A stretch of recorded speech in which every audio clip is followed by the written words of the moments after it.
a good. Oh, there we go. Okay. So we've got pretty much everyone. So let's just kick off. How's everyone going? Thanks very much for coming, everyone. And my name is Mark. I'm the head wine buyer for United Cellars, and my junior buyer Michael is he's on the way. He's actually just at an auction, so he'll be joining us a little bit later. He's not buying, he's selling actually, so I'm quite excited. He might come in after a few champagnes himself, but but he'll be joining me a little bit later. But tonight, our guest, I should say, is Alastair Cooper, based over in the UK. So good morning to you, Alastair. Morning, Mark. Morning, everyone. I think I've sort of seen everyone here before, so it's good to be here. It's been a while since we've done one, and yeah, I'll let Mark say a few words in a sec, but I hope you're ready for a little bit of geeky kind of stuff today. Indeed. This morning for me, and of a topic that really is really interesting. So we're going to be going all over the shop with lots of things. But anyway, good morning, good evening, and it's great to see you all. I haven't got the wines with me, frustratingly, but tonight for me is more about the topic, but the wines will give you a chance to, hopefully, because you're going to hear me ramble on in a minute for a while. So make sure you've cracked your first wine, and then we've got a relatively small group, so hopefully we can be as interactive as possible, because I'd actually really like to hear your thoughts on this topic as well. Yeah, absolutely. We can get as geeky as we want. So please do. We're starting with the champagne, so please do get that poured. And if you've still got the Chardonnay in the fridge, make sure you pull it out now. Pull out the bottle now, and maybe even pour it now, just to give it a little bit of time to warm up. You'll be able to taste what we're looking for if you warm it up a little bit more. But first of all, I just thought I'd start the night off with a bit of a funny little image of kind of what humans see or smell as rocks and stones and minerals and smoke and all of this stuff is really just, we have to remember, it's just chemicals. It's just free chemicals that are coming off the glass. And tonight, Ali's going to go through with us the kind of nuts and bolts of what minerality actually is. But first of all, a few things to categorize. Minerality really is something that no one really said up until the 80s, was it, Ali? No, that's a good point. It's something that really haven't heard of since the 80s, and then I'd add that it probably really hasn't become mainstream since probably the turn of the century, and I think actually we'll as we go through this tasting and all the topics that we're going to talk about along the way of what is minerality, and just a spoiler alert, we're not going to come to any answer today of actually what is minerality, because we just don't know. But what we can do is we'll know what it isn't, and then there's going to be various things is what it could be, and it is such a subjective thing. But no, there are reasons actually, I think, that this is a recent phenomenon, and that comes down to various, predominantly winemaking tools and the change in winemaking. But no, it is a relatively new term. That's right, Mark. So if I could tell a quick little analogy that I had myself, this was about 4 or 5 years ago in a pre-COVID world, obviously. I was having lunch with a group of people, and I was sitting next to one of the chef du cave. She was one of the winemakers for Champagne Ruiner. And she studied at university soil science. So I thought to myself, here we go. I'm going to get the answer. I'm going to get the definitive answer. I've got someone who makes wine in Champagne, who's a soil scientist. I'm going to get the answer. what is minerality? Is it a real thing? Is it a fact? And the answer, as Ali hinted at, was Oof. who knows? I imagine that was what she said. Yeah, and that's very true. So I'm going to say, there was a recent, what was Meredith said, a recent MW paper. Who wrote that? Reviewed in the I was reading something recently from, I think it was Jane. Jane Anson wrote it. Is that right, Meredith? I think so, from the UK. Yeah. Okay, that's interesting. I need to dig that one out. Interesting. Well, I'm going to get started on a few thoughts as to what minerality is and what it isn't. So I'm going to first of all say for me, how I would best describe minerality, and again, it's such a personal thing. I think it's a perception of, I've always sort of crystalline purity in a wine. It could be saltiness, it could be a certain element of precision. It can be a smell, it can be aromatic. It can also be a taste or a texture or a feeling, which again doesn't really help much. But then if I add in this sort of caveat, I can tell you what it isn't. For me, it's certainly a non-fruit element. It's a non-herbal element, and it's a non-spiced element. So all of these other things that we talk about with Sauvignon Blanc, it's herbaceous, it's grapefruity, it's whatever it may be. It's none of those things. And for me, again, I often think with wines, I think of colors. If I think of certain wines, I think of Malbec, I think of a deep violet blue color. Claret would be a lot lighter. And minerality, if it was a color, would be white. For me. So again, it's quite a woolly way of explaining it, because there isn't an answer. But for me, those are ways that I begin to categorize it in my head. And as we've said, it's a relatively new term. And why is that? So first of all, it's probably no surprise that vines do absorb minerals and nutrients from the soil, but that's a key point. They actually come from the soil, from the humus content, not from the rocks directly themselves. And I think there's a bit of contention here. It's between 14 and 17 mineral nutrients that are vital for the vine to survive and thrive and produce. Potassium's the most important one. And then we have, nitrates and magnesium. Without magnesium, you don't have chlorophyll. So these nutrients, these mineral nutrients, are absolutely fundamental for the grapevine themselves. But so it goes to the logical answer would be, if you've got vines that are rich in minerals, they'll absorb more, and therefore they'll be more perceptible in the wine. Well, that's strictly not the case. And actually, as we've all been told, vines should be planted in non-fertile soils.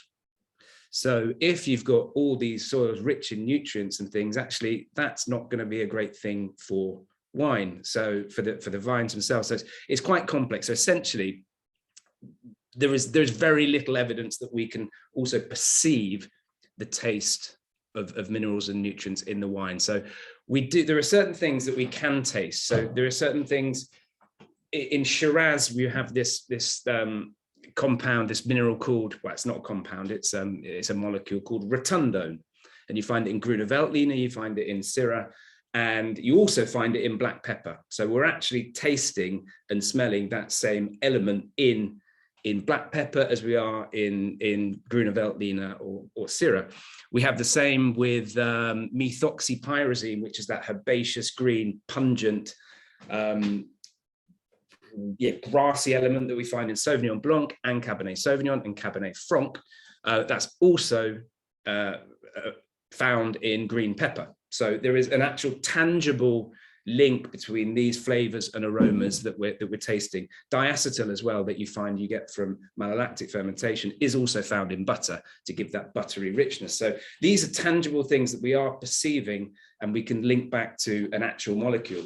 Yet the thing is that actually minerals and rocks are odorless and tasteless. So are we actually tasting these? Well, no. If you get a piece of slate and break it open and lick it, it doesn't have a taste. It doesn't. So when we talk about Rieslings from the Mosel being slaty, that's actually it's imagery. It's what we're trying to put it's metaphorical. It's not literal. It's not tangible. So there really is no real definition on that. So what are some of the things that can add to the perception of minerality? For me, acidity is an absolutely fundamental one, and I said this crystalline purity. We tend to find, for me certainly, that wines that are most wines that are what we would call mineral are high in acidity, lower pHs and higher in acidity. So it's an interesting scale for those that don't understand the pH things. Wines that are lower in pH have a higher total acidity. So I would say that levels of acidity, specifically malic and tartaric acids, are very important for our perception of minerality. And I think it probably is fair to say that wines that have undergone this malolactic fermentation, where the malic acids turn into these lactic creamy acids, tend to be less mineral than the wines that we would call mineral. So let's also look at levels of acidity. So a racy muscadet, for example, or an Albarino and a Grüner Veltliner will probably be perceived as more mineral than a big heavy Condria. I think certainly levels of acidity are an important factor when we consider minerality. But there's one acidity that is not that well known, that has been really has had the finger pointed at it for being high and for adding in this perception of minerality, and that's succinic acid. And this is an acid that can be formed. There's certain situations that can increase the levels of succinic acid, and that can be a wild yeast fermentation. And it can also be these warmer, turbid ferments, which people are nowadays using more than they used to in this more kind of natural way of producing wine, or hands-off way of producing wine. People are fermenting in this way, which can lead to higher levels of succinic acid, which has also been which we believe is a more salty form of acid. So that can be something that might add to it. Add to that, I know I'm going on about lots of things because it is quite a complex topic. Add to that a fermentation vessels as well. So I think oak is certainly something that would mask our perception of minerality. We tend to not think of big, rich, heavy, oaky wines as being mineral, because that can be a masking agent to this sort of subtle element of minerality. And I think also certain vessels can promote the production of this succinic acid. And one of them would be a concrete egg, which we're using a lot more now in fermentation. They keep the lees in suspension more, which can lead to higher levels of succinic acid. Again, I don't know I'm not a chemist and a scientist, so I don't know exactly why that would be, but there are certainly reports that might happen. So I think that certainly ways that people are fermenting now and vessels that they're using can add to this. So I think this level of saltiness as well that I've talked about. And again, I'll do this. I'll talk about saltiness, and then, because I think for me it's possibly one of the most important elements of minerality in my mind. And then I'll go over to Mark and we'll talk about the champagne and various other things. So I've often drawn parallels with minerality with saltiness that you find in a mineral water. Now, there's a certain mineral water in France that I drink called Badois, which is really quite salty. And I often find that these wines, as we say, Albarino, Muscadet, Grüner Veltliner, have this sense of saltiness. And I think there's certainly certain wines, aerosol particles, salty aerosol particles can get on to grapes. So if we're looking at certainly in the Canary Islands, Albarino in Galicia, which is very close to the coast, you get these saline aerosols that do get on to the grape skin. In fact, you can see the effect that they have. They can sometimes burn the leaves there and sometimes burn the skin as well. And those salty particles can get into the ferment. If it doesn't rain before harvest, there is actually elements of salt that will be getting into the ferment that is then perceptible in the final wine. So that certainly is an element of what I would call perhaps terroir-driven minerality, because it is coming from the terroir.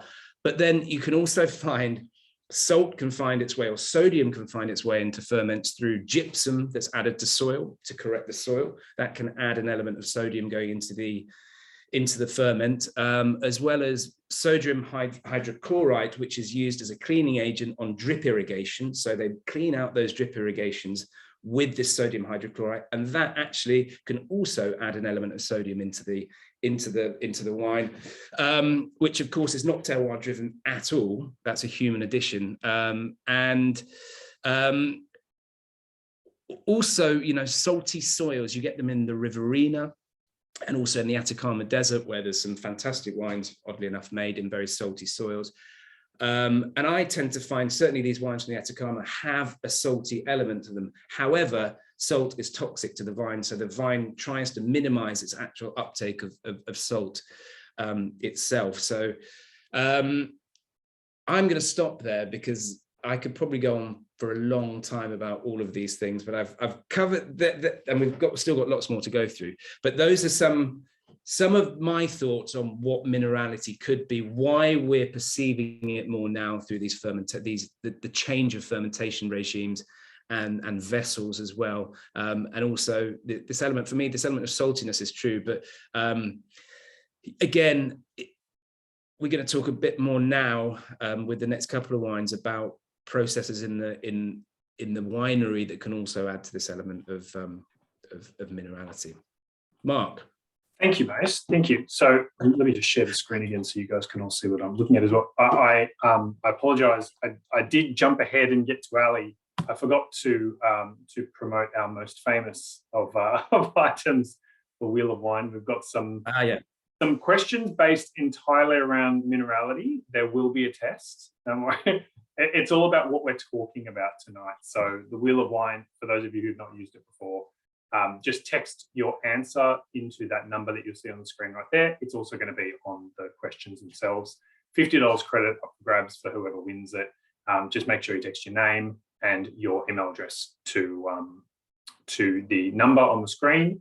They're not going to be very, very hard, but whoever gets it, if you get it right, you get 3 entries. If you get it wrong, you get 1 entry. So it's always good to enter in. But just wrapping up what you're saying here, Ali, you know, the 3 types of soil that are most used. Obviously, there's many more. There's Licorella from Priorat, and there's all sorts of things. But by and large, as you say, everyone talks about the subsoil as being super important, and it really is.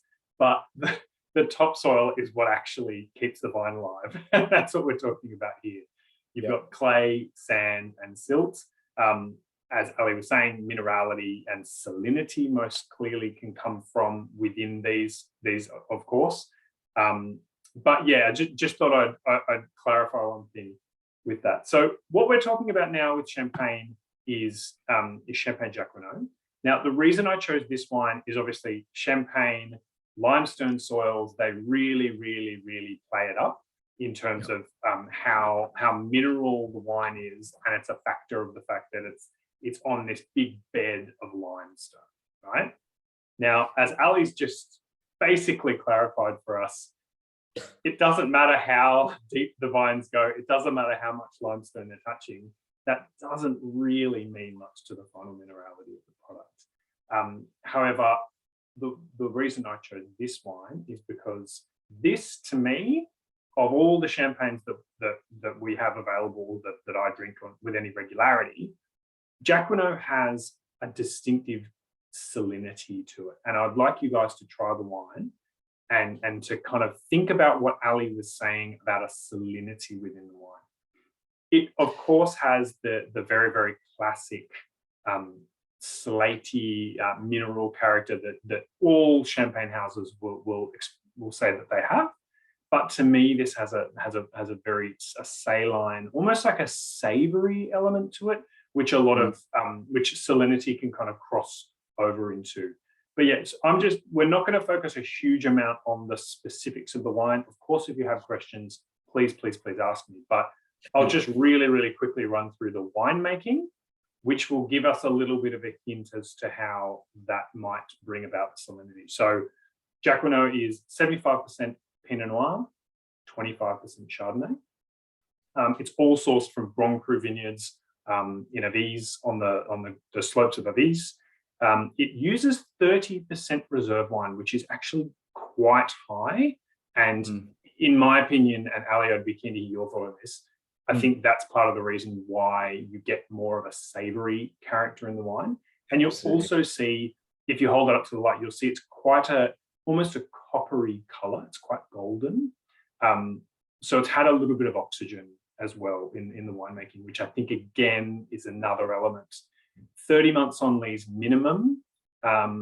And this is made by Jean-Manuel Jacquinot, the Jacquinot family.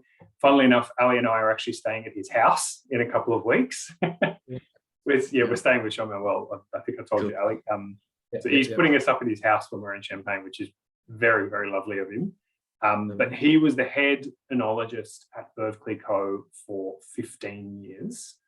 And he's actually now on the tasting board of the CIVC, which is basically the committee that makes all of the decisions about champagne, and every wine has to be tasted to make sure it is up to the level of standard quality, but also typicity of champagne. And he is one of the people that you have to get through, which is quite important. So, Ali, minerality in this wine, it's something that people say about champagne all the time, but to have a person who is on the board that regulates the quality and typicity of a wine like champagne, you're going to get pretty classic to it. I think minerality in champagne is probably, I think, really quite difficult to pinpoint in many ways, because it's such a process-driven wine. If you know what I mean. I mean, there's so much. There are several things that are important. Firstly, as was written there, Grand Cru vineyard. So Grand Cru vineyards, pretty much all over Champagne, are a chalk, as you say. They're limestone, they're chalk, and I think that certainly we'll talk about that with the Malbec later as well. That chalkiness adds a textural element to the wine. Why? I'm not going to give the answer as to no. I don't know the answer as to why, but it does give a textural richness. And for me, minerality can certainly be perceived as a textural element as well. So I think there's certainly something important that, but as I say, it is and I think this perception of chalk does give you a slightly dry, chalky sensation in your mouth. That if you just imagine breaking a piece of chalk and putting it in your mouth, you're going to get that sort of the very dry sensation. I think you do find that from wines that are grown on very chalky soils, and especially with Champagne. As I say, it is quite a process-driven wine. So we're adding reserve wine, we're doing this, that with a non-vintage.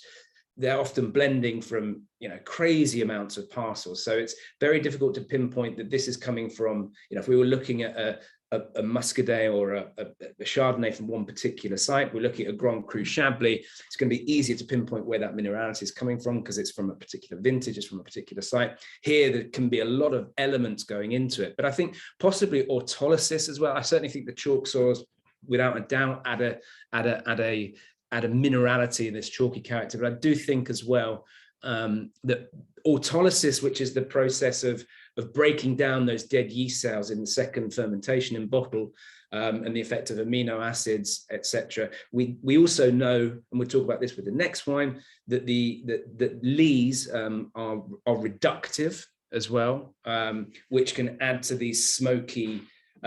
Less so in Champagne. You certainly get smoky elements, but you get these nutty elements, and with other wines it can create those lees can create these hydrogen sulfide or sulfides, which can be quite important. So I think it's just wanted to take us onto the ground here. This is the region of Aviz. This is where this wine comes from, and I just wanted to show. These are some young vines here, obviously, but I just wanted to show you a kind of on-the-ground picture of the soils. Everyone always thinks when we're talking about Champagne that everything's this white chalk. And there are definitely sections where there are white chalk cellars lower down. But by and large, you do have this kind of white soil, but you've got these soils over the whole top of the whole region. So I just wanted to show you guys. Yeah, these are some very, very young vineyards here on this side being worked up. But yeah, we just wanted to show you guys that. So sorry to interrupt you there, Alan. No, it's fine. It's interesting if you look around, because I think we tend to find in the east of Champagne, in the Côte de Bar, there's more limestone, isn't there? In the western part, it's sandier, and then in the heart of Champagne, you find these more chalky soils and chalky subsoils. It's fascinating, the role of these chalk soils, and again, we'll look at it with the Malbec later of how they do affect the mouthfeel. But I do think that minerality in Champagne is quite a difficult one, as I say, because it's relatively process driven. Again, should we be finding more minerality in a vintage wine than a non-vintage wine? I suppose the answer should probably be yes, but that's not always the case, I would say. Okay, so that I'm just realising what time it is. Let's absolutely. Let's get, first of all, we're just going to do our first question of the evening, and then we'll get some thoughts on the wine quickly while we're doing it. So I hope everyone was paying attention. As I said, there's a test at the end. So what is the largest type of soil? So we talked about soil, the top soils. So have a think about it. What is the largest type of soil? I'm talking about the particle size. Is it clay? Is it sand? Or is it silt? Again, text your answer to the number on the bottom there. Just say 1, 2, or 3, and then make sure you put your name in there so we can allocate you the marks that you so richly deserve. But while you're doing that, yes, very keen to hear some feedback on if anyone had any feedback on that. Again, let's try and think about this from a minerality perspective. You know, do you guys understand that meaning of minerality within this wine? I might pick on you, Pete, to start us off. You've got an opinion on this?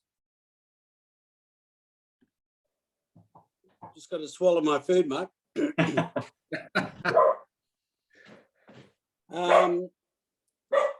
We've drank a lot of Jacquinot, thanks to you guys. It's one of our favourite champagnes.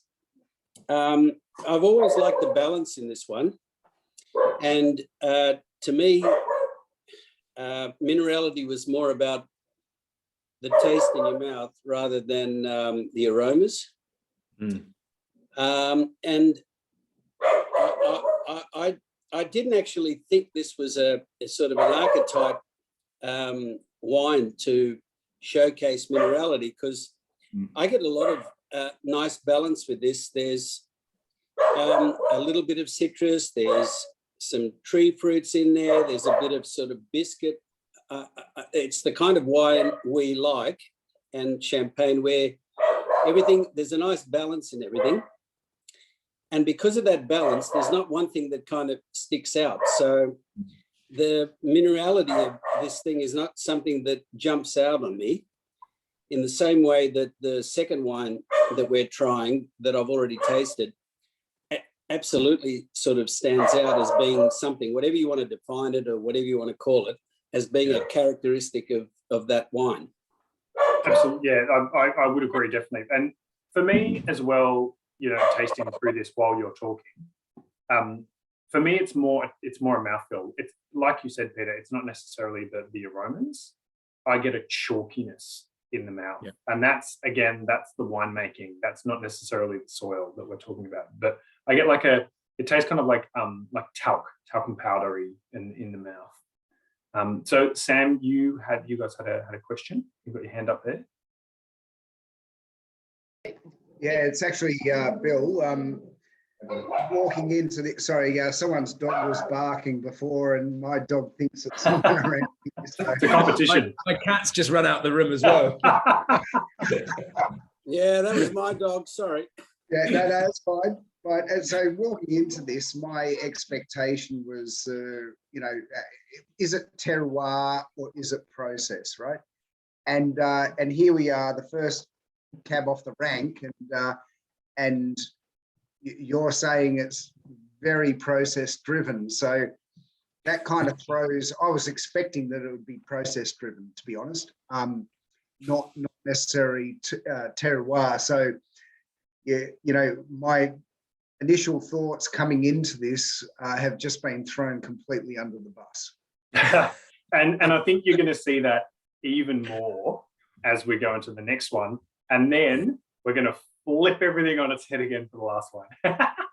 Yeah, As I'm well. glad we've clarified it. I'm glad we've clarified it all for Yes. everyone.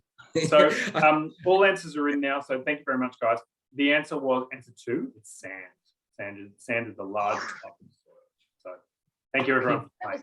So again, just another picture of the limestone soils here. I think really brought it out the image. So next, we're moving on to a Yara Valley Chardonnay. Now, Ali, if you don't mind, I'm just going to start with the winemaking first, because this, I think this is going to be the most process-driven one that we talk about.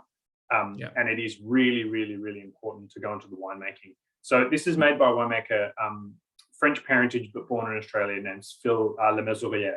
And he was kind of one of our original flying winemakers, if anyone's heard that terminology before. Phil, back in the kind of 90s and the early 2000s, he would do 2 vintages every year, one in a wine region in Australia, and then one in Europe or America. So he worked with Javelet in France for many years. He's worked for some of the big producers over in California. He's worked in the Hunter. He's worked in Adelaide Hills, where he's made this wine. He's worked in the McLaren Vale. He's been everywhere. So a very, very experienced global winemaker. And this is kind of the wine that he's in his 50s now. And this is the wine that he says he wants to make. You know, this is the wine that he likes drinking himself. And it is based, he said this himself, this is not me just guessing, that this is as close to what he wants to make as a Burgundian style. So what that means is cold fermentation, which is important for what we're going to talk about. There's not a lot of oxygen allowed into the fermentation process. Again, very, very key. It has quite a bit of time on lees in closed French oak barrels. And it comes from, I'll mention it, but I'm not sure that it's that purposeful, but it comes from volcanic soils, which a lot of people would say, oh, that gives it that volcanic, this kind of flinty flavor. But I think we're definitely more talking about winemaking in this sort of thing. So, Ali, do you want to run us through, I'll give you, because you don't have the wine in front of you, I'll give you a quick rundown of a tasting note, and people can fact check me as I go. This has a very, very, very distinctive flint, gun flint, matchstick, like struck match, that kind of character. So, and a lot of people would say that has a mineral element to it. So, do you want to run us through what that means to you, mate? Yeah, I do, and I think that the style of winemaking that you've referred to has become very, very popular recently. Probably in the past 20 years, and especially in areas like Yara, especially in Australia, as well as with New Zealand. You know, in Australia, think of producers like Gioconda. Think of producers like Dog Point over in New Zealand. But this was all born from producers such as Coche Dury in Burgundy and Meursault, very famous producers, where they're making wines in what we call this more reductive fashion. So the opposite of oxidation. So essentially, you're trying to protect your wine from oxygen nearly all the way through the winemaking process, as Mark talked about. So protect it from oxygen, keep your barrels totally full and topped up, so there is limited contact with oxygen, and this essentially gives you these matchstick struck match. They're volatile sulfur compounds that come from the winemaking process that we've talked about. So again, it can be this is deliberate. With this wine, it's absolutely deliberate, that looking to get those what we might call mineral struck match flinty oyster shell characters is very deliberate. You can sometimes find it for different reasons in wine. It can be, so if you have it can be through hydrogen sulfide being formed in the fermentation from a yeast that is struggling to ferment. So if it hasn't got enough nitrogen in the fermentation, the yeast will struggle and they will produce these hydrogen sulfide, which all can be called mercaptans and can actually be these pretty unpleasant sulfur compounds. So it can be something that people don't want and just aren't aware that they're getting, or don't control it properly. So it can be a mistake. Or it can be, as with this wine, a very controlled way of getting these struck match gunflint characteristics into the wine. So is that terroir driven? No, it's not. It's process driven. Going back to the volcanic soils, and this is an interesting one, I do find a lot of this minerality and smokiness in wines, in grapes that come from volcanic soils. But as I say, we're not talking about this as well. But again, just because you get that struck match sulfur compound, it can also come from other less attractive means, which it could be as simple as sulfur that is sprayed onto the grapes in the vineyard too close to harvest. People use obviously sulfur in the vineyard as a protection from nasties and botrytis and rot and the like. And that can also get into the ferment. So sometimes these reductive characters can come from there. They're slightly different. So it's always it's not that these sulfur compounds are always positive, and they will be slightly different in the way they express themselves in the wine. So again, just having these sulfur compounds does not mean it's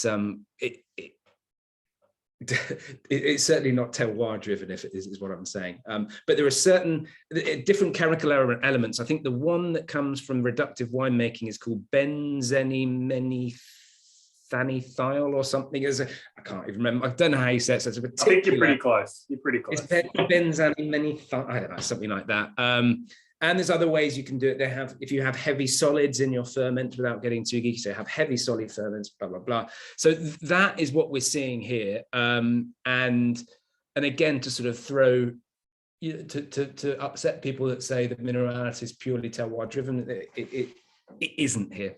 It just isn't. And my personal view on these wines is I really like a certain amount of this reduction. I think in Australia, especially, as with the use of oak, it was done too much.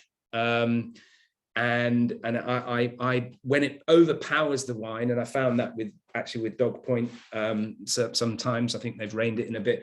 It can be, for me, overpowering. I struggle to see the fruit beneath it. But I think a certain controlled amount of reduction can be a beautiful thing. And from speaking to Mark before about this wine, I think that's what we've got there. This element of struck match and gunflint, which can be perceived as a form of minerality.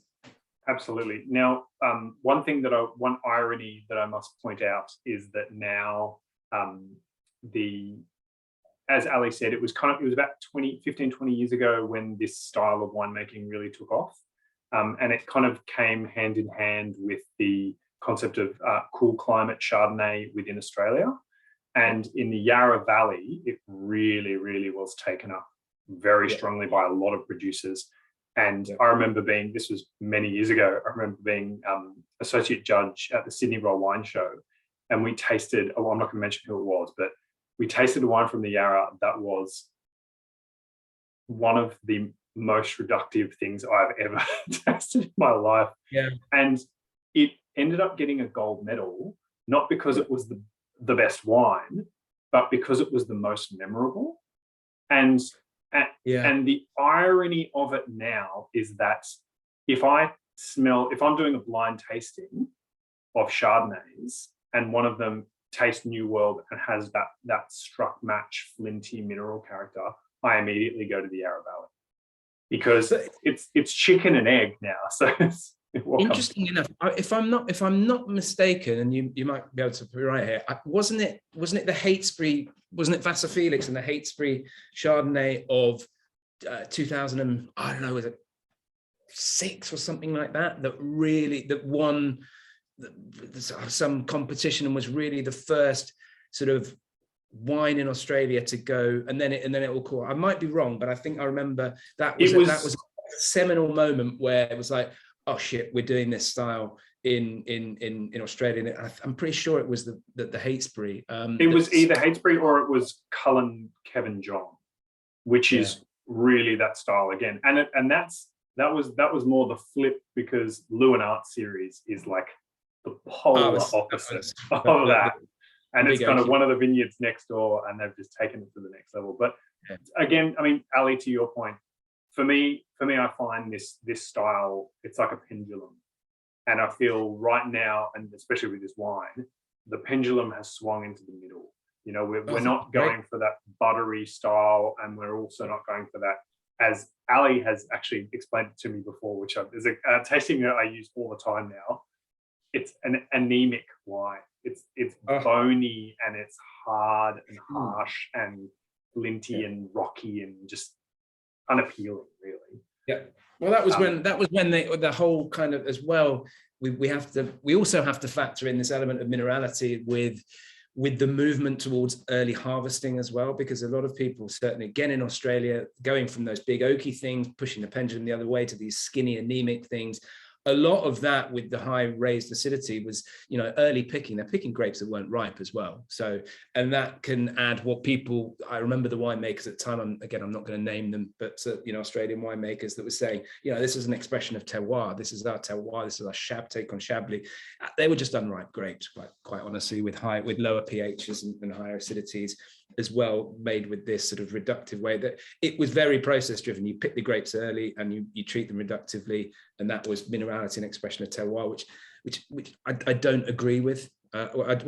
Just for me isn't minerality, isn't terroir derived minerality. Not that that's a bad thing, and I think it's amazing though to see the evolution, especially in Australia, with people trying these different things, and you have to try different things to come up with what might be the answer or the best expression. But any thoughts on this wine, on minerality in this wine, or whether, you know, what you think of this wine?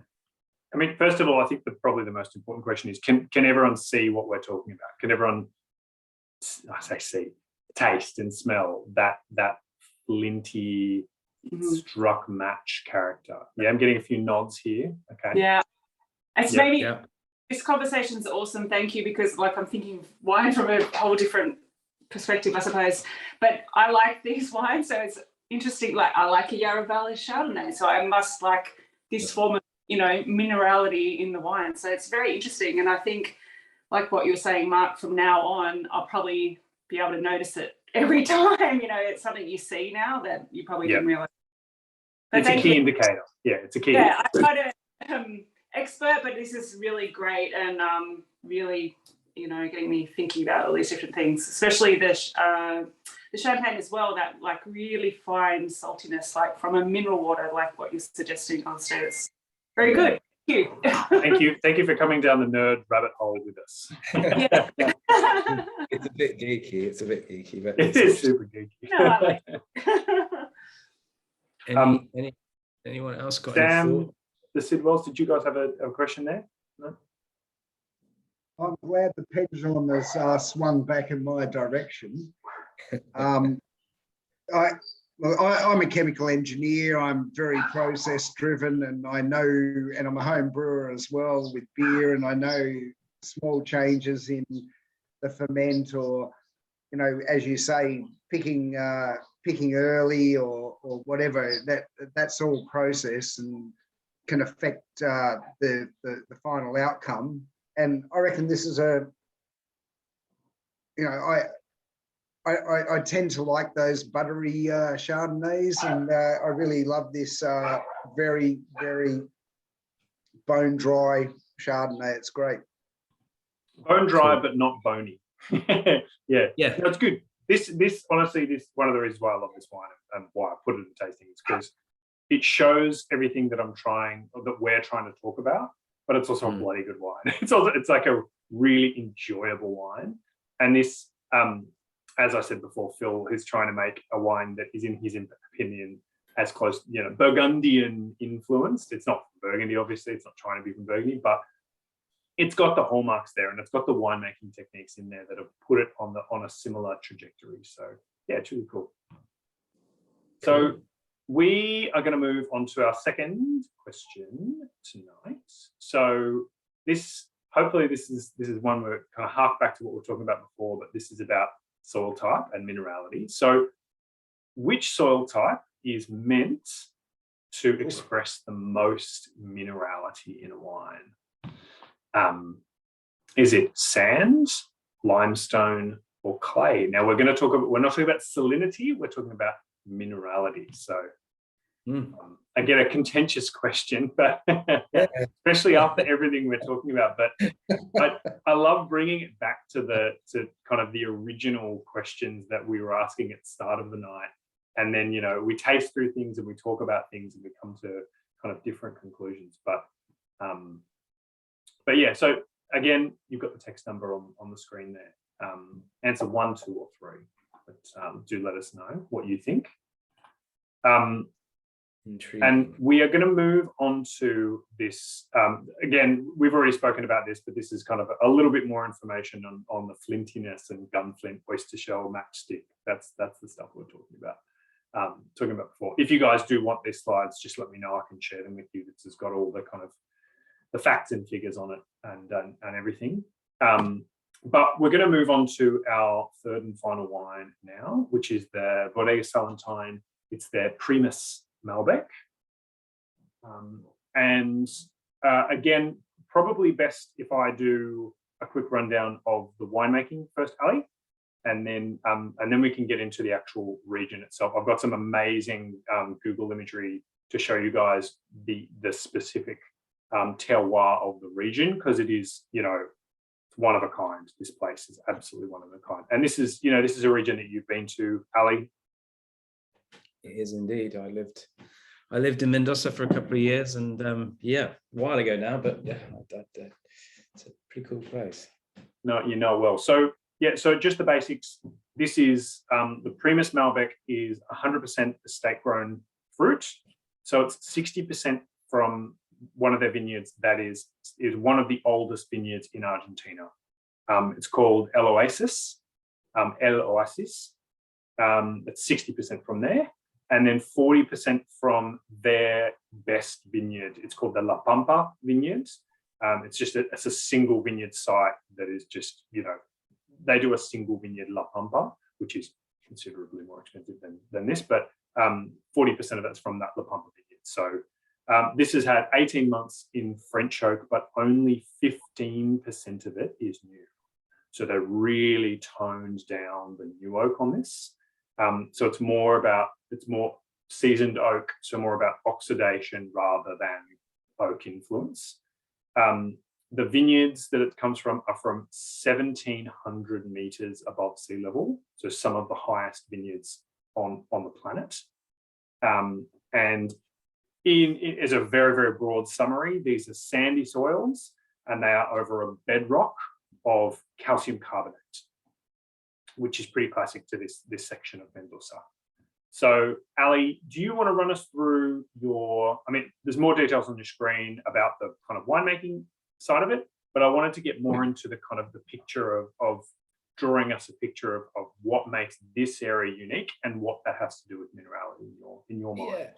Yeah, I think obviously and I touched on this earlier, I think when we probably all think of this term minerality, we would most likely associate it with white wines. And I think that's certainly in my mind, this element of saltiness, of not so much oak being added, of these higher acid-led wines. You know, white wines tend to have higher acidity, and this element of acidity and saltiness is certainly more closely equated to minerality. But I think there's an element of minerality. Well, certainly for me, there's an element of minerality that is structure or texture or mouthfeel driven with wines, and we've talked about it with the champagne and with that element of chalkiness, and we're going to talk about that sort of element of chalkiness again now. And I think I struggled to understand the concept of minerality in red wines until,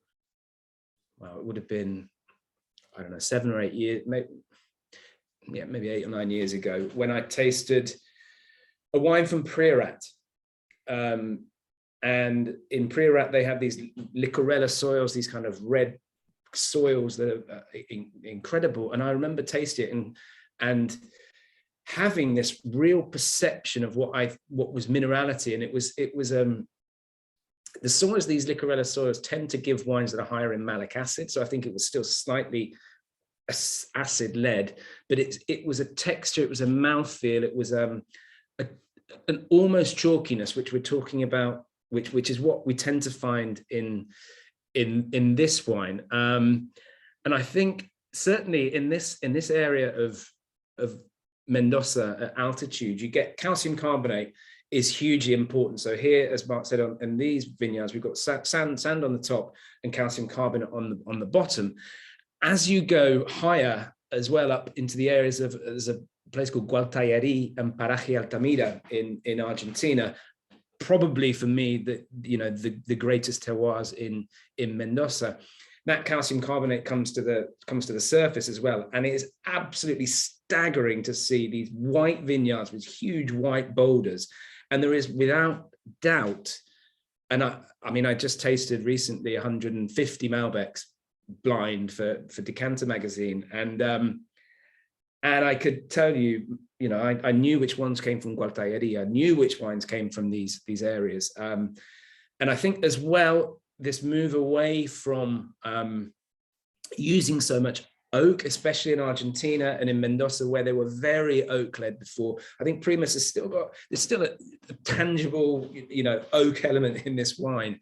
But that move away from using too much oak has been really important. But also, it's, again, this is where we're going to go back to actually a terroir element of minerality in my mind. So I spoke to a very amazing lady called Laura Catena. Catena are probably the most important winery, the most groundbreaking, they're the Penfolds of Argentina, shall we say. So they're top end wines, white bones, white stones, Nicolas Catena, the Mundus, Basile, Malbec. These are wines that go for hundreds of pounds a bottle, and they are absolutely astonishing wines produced at altitude. And I remember speaking to Laura. She's a doctor. She's an amazing. She is a phenomenal lady, and she says I wrote down here. So where did I put it? She finds, this is what she wrote to me, she finds in her extreme high altitude Malbecs they've got an Adriana vineyard at 5,000 feet of elevation, this perception of minerality, this flinty, gunpowdery, chalky character that they're getting from these things. So she said on the palate, one feels the acidity and there's a drying grip on the tongue, followed by a desire to eat something fatty, is what she said. And her take on this is that she thinks it could be related to microbes and yeasts that are found in these vineyards, but only at higher altitude. So it's to do with, she says, the microbial population that comes with altitude, as well as the yeast. And they're doing a lot of research on this. They've done some incredible research at Catena. So she says that element of minerality and chalkiness that they're getting from there is directly terroir driven, but not necessarily from these chalky soils, more from the yeast that they're coming, because they're using wild ferments. So another interesting element. But I do think that move away from too much oak has allowed these wines from Argentina, from the Uco Valley, from high up in these altitudes to do it. Also with altitude as well, we come back to this acidity levels. Higher altitudes, warm day, cooler nights, they retain their acidity. So again, we're going to have heightened levels of acidity here than we are lower in Mendoza. Now, one thing that I will have to point out, that the student in me, but if it is the yeast and the microbes, isn't that part of the terroir? Yeah, that for me, No, that for me is where it becomes really interesting, and that is where it does become terroir driven. You know, what we talked about largely so far, certainly with the last wine, is that, you know, and this slightly unromantic reality that what we perceive as minerality actually is process driven. You know, so we've gone from, with the last wine, saying, isn't it wonderful, we've got these flinty characters, but it's coming from production, it's coming from process.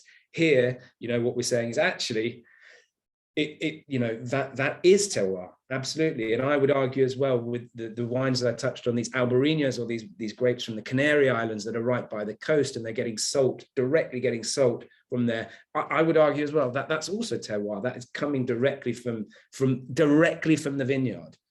So yes, there is an element of terroir, but again, it's probably not this romantic. We probably, all of us, want minerality to be coming from the rocks. We're all desperate, I think, to have that because that makes more sense for us. Minerals, rocks, soils. But it can be other things that add to it. That's why it's such a complex thing. So yeah, no, I'd agree with you. I think that absolutely, that is terroir, that 100%. So we've flipped the whole program on its head again. But that's, I mean, just like the you know, many of you may not know this, but there is a specific strain of yeast that's called the Champagne Yeast, and it is sold globally. It is basically farmed and grown and sold globally for its use in sparkling wine around the world. And that is the indigenous yeast to Champagne.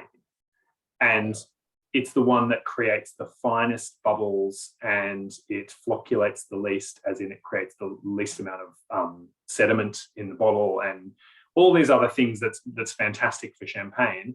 And it just means that's evolved within that area as a function of the terroir. And you can take a piece of that terroir, you can take that movable yeast, and you can transplant it somewhere else. But yeah, I think you're exactly right. That's going to be a very interesting thing to watch in the next few years.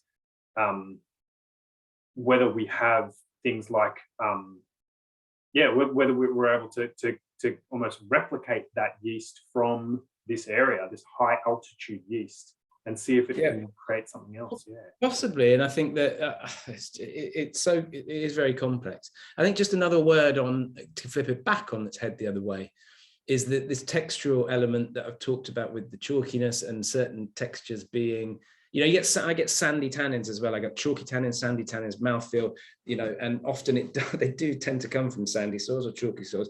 I also think there's processes that can add to that. I think wines that are not fined or filtered as much can add certain textural elements that we might perceive as well as adding a chalkiness or whatever. So I think, again, there are certainly processes, and people are a lot more increasingly fining and filtering less, and that can give you a more kind of turbid character in your mouth that might be described as some form of minerality. But just to go back the other way.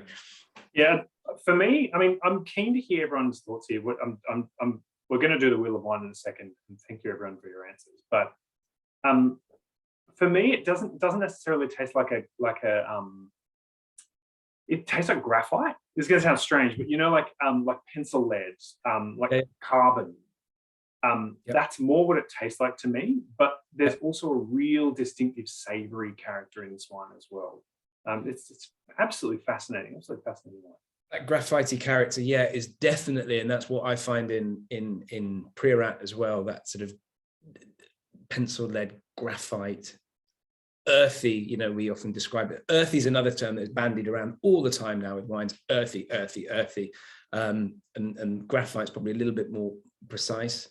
Again, what does graphite taste like? Actually, well, for me, I take like carbon. Yeah, carbon, charcoal, lead, like those are all functions of carbon, or like expressions of carbon. Yeah, there we go. Yeah, man, we're going deep here. We're going very deep. So let me just share my screen here. We're going to get onto the Wheel of Wine, and let's spin. Well, what was the answer to the last one? It was limestone. Limestone is the one that we say has got the most mineral. All right, let's spin the wheel. Who have we got? Bertie. My cat's going crazy. Sam, very good. Hey. Give us a cheers, Sam. Well done. Hey, spin it. I just got to win now with so many entries. No, well done. Very good. You did have a few. So Bill's the chemist, and I was just challenging him on every single answer. Ah. That's the way. Very good. Yeah, cool. So, guys, any other questions there? We've covered, tens of thousands of kilometers in terms of where we've traveled, but we've also covered a very, very complex big topic. So we've done it in just over an hour, which is pretty incredible. We're probably more confused now than we were before. I think I'm more confused now than I was before. But I think I'd love if anyone does have any thoughts. I think again, it's just to sum up. It's really a personal kind of subjective feeling. I think we all have our thoughts on what minerality is to ourselves, and it's just it's such a myriad of factors that can add to this perception. And I don't know if we'll come any closer to. There isn't really a definition as well. I mean, we didn't talk about the level of dry extract in a wine, which for me is also quite important. There's still, we could probably do another talk on minerality with what it could be, what it might be, what it isn't, what it is. But I think going back for me, the key point is what it isn't, and that makes it, it's not fruit, it's not herb, it's not spice. Therefore, it opens up this whole world of what it might be. Is it smokiness? Is it saltiness? Is it acidity? Is it whatever? And I think then clumping it together as a term mineral actually is quite clumsy. But we do that for ease of tasting notes. I mean, in the end, our tasting notes would, they'd be nuts if we were talking about all these other elements. But talking about formic acid and succinic acid and all these acids, it's we don't really know, do we?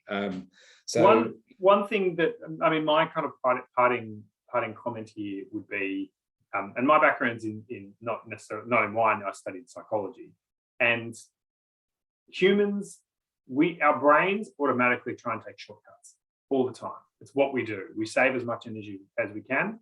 Our brain is the thing that takes up the most amount of energy in our whole bodies. So we take shortcuts wherever we can. And I think minerality is a good shortcut. It's a good catch-all explainer for people. I was I was hosting a wine tasting. This was not last weekend, the weekend before. And it was with a group of young people, really, really excited about wine. Young people didn't know very much, keen to learn.